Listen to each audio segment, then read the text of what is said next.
हाय दोस्तों। आज चलिए हम लोग आ चुके हैं अपने क्लास में। आज का हमारा पहला चैप्टर है अध्याय 2, अध्याय 2 का बहुपद।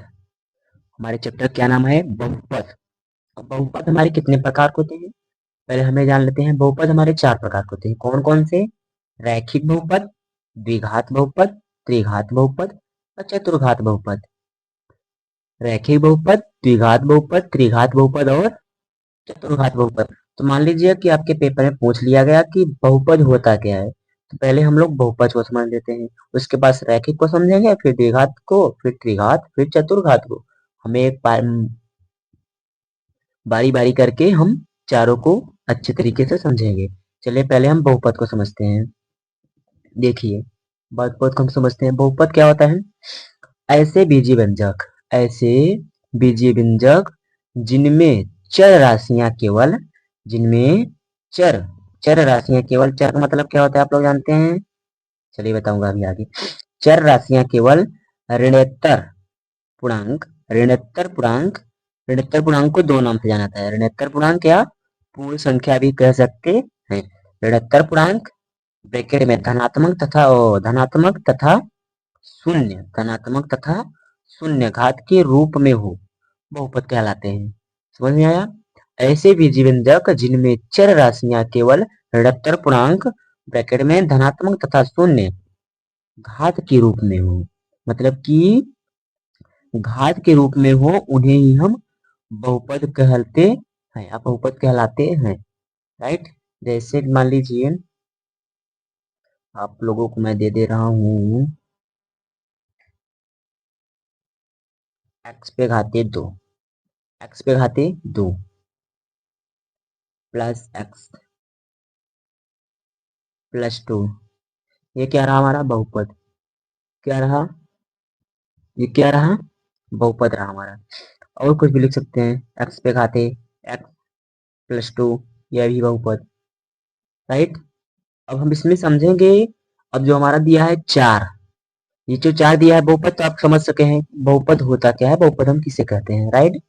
अब हम बहुपद को चारों प्रकार को समझेंगे कि क्योंकि बहुपद में हमारे 4 प्रकार होते हैं। कौन कौन से होते हैं? रैखिक बहुपद, द्विघात बहुपद, त्रिघात बहुपद और चतुर्घात बहुपद। रैखिक बहुपद को हम समझेंगे। रैखिक बहुपद का मतलब हमारा ये होता है, अगर हम रैखिक बहुपद के परिभाषा को समझें तो रैखिक बहुपद का परिभाषा हमारा होता है ऐसा बहुपद। क्या?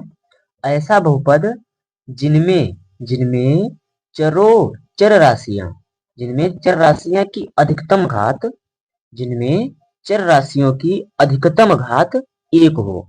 घात एक हो, घात एक मतलब x plus 3, x plus 4। Right?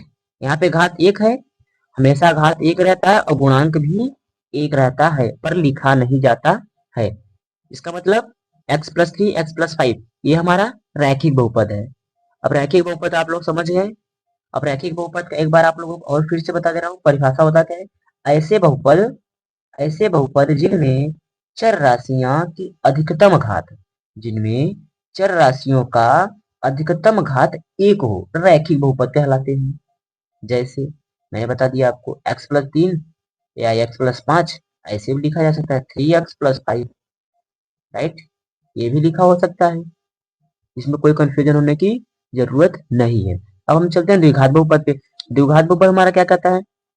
द्विघात बहुपद हमारा ये कहता है कि जैसे इसमें एक घात था, इसमें दो घात हो जाएगा, बस। द्विघात बहुपद का मतलब यही होता है और कुछ नहीं। जैसे कि ऐसे बहुपद जिनमें चर राशियों की अधिकतम घात 2 हो, ऐसे बहुपद जिनमें चर राशियों की अधिकतम घात 2 हो तो द्विघात बहुपद कहलाते हैं। इनमें चर राशियों की अधिकतम घात 1 थी और इसमें चर राशि की अधिकतम घात 2 है, तो हमारा द्विघात बहुपद कहलाएगा। अर्थात कैसे?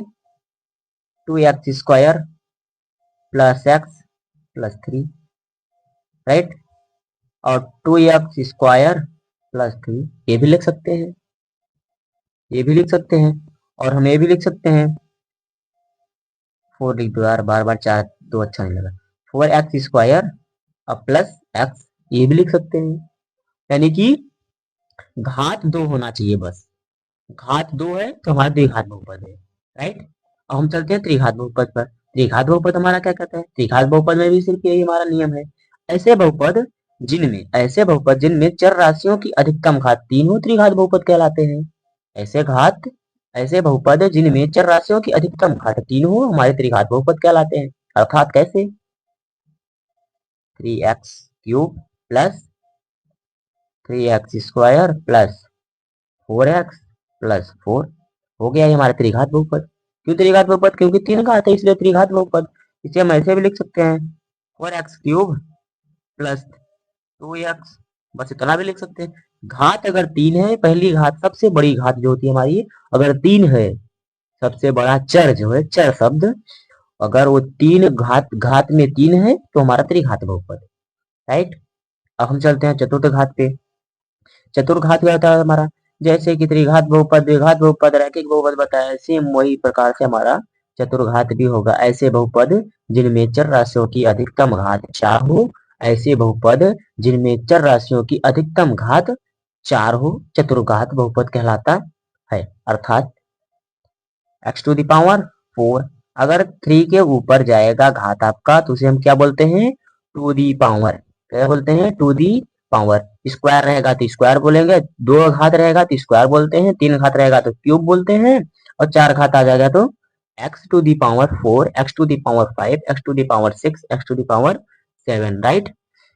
अगर 3 से ऊपर जाएगा तो टू दी पावर में लगेगा, राइट। अब चलते हैं हम x⁴ plus x² plus 2x, कुछ भी लिख दो। अगर बड़ी घात हमारी जो है अगर वो 4 घात है तो हमारा चतुर्घात बहुपद होगा। समझ में आया, अब ये आप लोगों को समझ में आ चुका होगा। अब हम चलते हैं कुछ इन सभी पे डिपेंड कुछ आप लोगों को सवाले या एग्जाम्पल्स आप लोगों को देने वाला हूँ, चलिए उसे समझिए।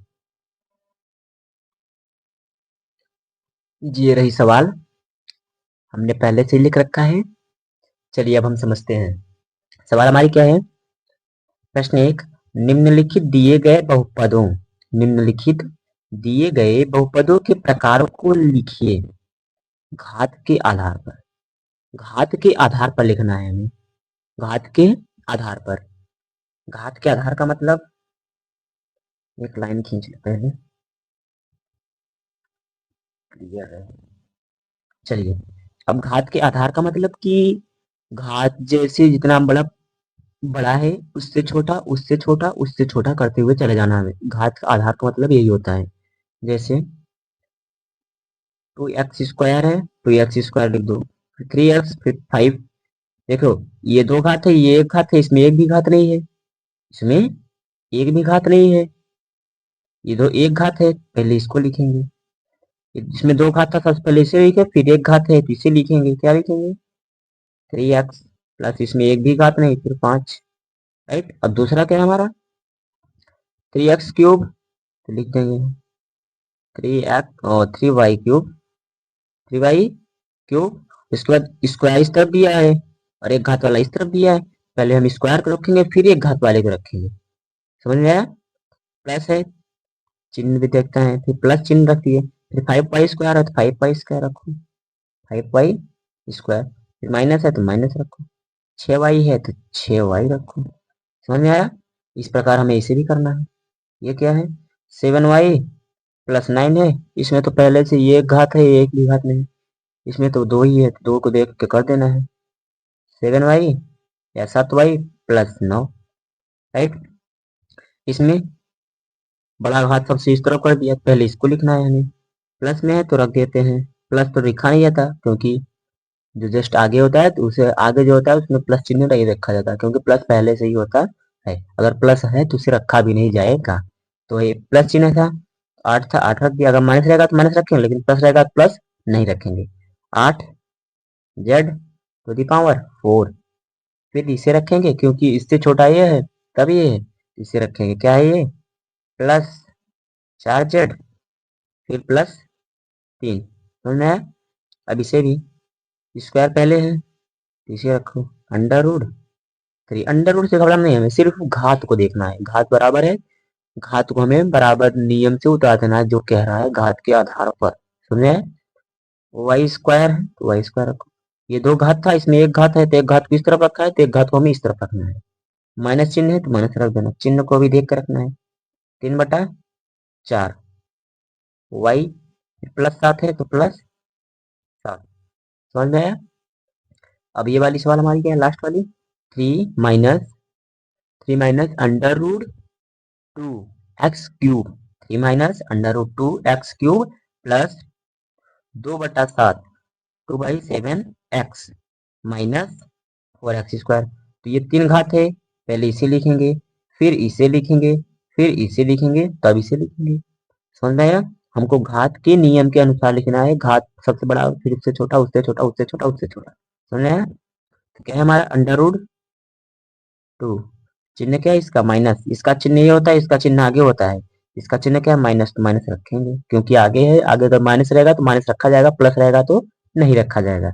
-2x³ प्लस है, प्लस क्या, पहले हमें इसे लिखना है तो फिर इसका भी चिन्ह माइनस है तो माइनस रखो, -4x² है, 4x², 4x² लिखो, तो इसका चिन्ह क्या है, प्लस है तो प्लस रखो। उसके बाद क्या है, 2/7x, 2/7x रखो। समझ में आया?